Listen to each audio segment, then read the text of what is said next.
Hi, I'm Brantley, and I recently switched to a flip phone. This past December, my iPhone 7 software just basically went out on me, and I wasn't, my mobile service I wasn't able to use it. So it was so dramatic. We all know how that goes, going back and forth to the Apple store, trying to figure out what's wrong, and then paying all this money to have it fixed. So I did that in December. They completely replaced my phone with a new iPhone 7.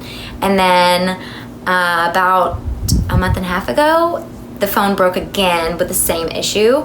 And I was just over it. I was tired of dealing with the hassle, the expenses of it, and the phone was stressing me out anyway. I am on 2 different Slack channels. I have 3 different emails.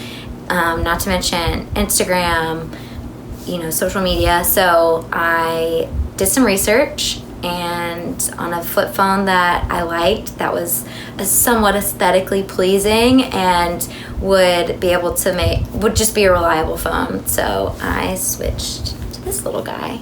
So it was actually a lot easier than I thought it would be. And just to preface, I still do have my iPhone. It only works on Wi-Fi, and I still use the podcast app and my Spotify app, but other than that, that's all I'm using it for, and I only use it when I'm on Wi-Fi. So the good thing about the flip phone is I'm not connected to the internet all day long, so I'm not just mindlessly scrolling, looking at it all day long.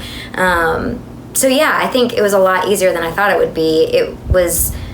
You think that the world would stop, but it definitely didn't. And it's been a relief in a lot of ways.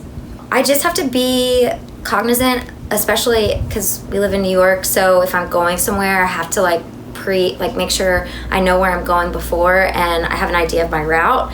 I was surprised by how well I actually know the city and don't really need to rely on my Google Maps like I always have.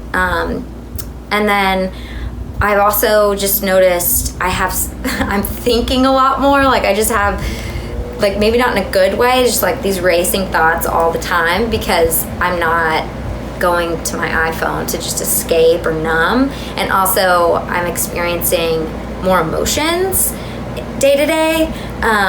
So I truly believe that my body, mind, I think my body's detoxing from iPhone addiction. It just seems like almost withdrawal symptoms. I mean, I could be being dramatic, but I wouldn't be surprised if that's true. So yeah, I just have more time and space to just think, and I've been doing more creative stuff and making room for my passions, which is kind of crazy. So just you have more space and time for yourself and your life.